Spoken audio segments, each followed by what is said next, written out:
13th Amendment is one most people think they know. It ended slavery. But here's what it actually says. Neither slavery nor involuntary servitude, except as a punishment for crime whereof the party shall have been duly convicted, shall exist within the United States. That sounds like freedom until you notice the loophole. Slavery was abolished, except for as a punishment for a crime. And the moment that line was written, lawmakers in the South realized if you can turn freedom into a crime, you can turn people back into slaves. Now picture this. It's 1866, the Civil War is over, the 13th Amendment has been ratified, you're a freedman named John Davis in Virginia, and for the first time in your life, you're legally free. But here's the catch. In Virginia, like many southern states, they just passed laws dubbed black codes. One of them says that if you can't show proof of a labor contract for the year, you can be arrested for vagrancy. John Davis didn't have one. It was nearly impossible for black people to get jobs because white people wouldn't hire them. So he was arrested and convicted and fined. And because he couldn't pay, the court hired him out to a white planter who paid the fine in exchange for his labor. 1 year you're enslaved, the next year you're free, and then suddenly enslaved again, this time with the Constitution itself as cover. But if he broke the law, isn't that just punishment?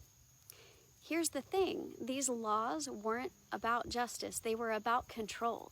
Being unemployed isn't a crime. Walking down the road without papers isn't a crime. But it doesn't take a genius to figure out how to slip your slave labor back through the loophole, to get them back on your property, to start doing the work that makes you money. For black men after emancipation, those things were enough to brand you a criminal. And once you were branded, the Constitution allowed your freedom to disappear.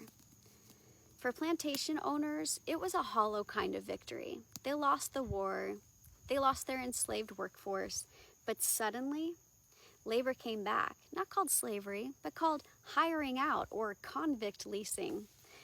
But to the men in chains, it looked and felt exactly the same. That's why emancipation felt like a trick, a celebration cut short, black Americans shouting, "Free at last!" in April 1865, and by 1866 seeing the system already rigged against them. Here's the harder truth.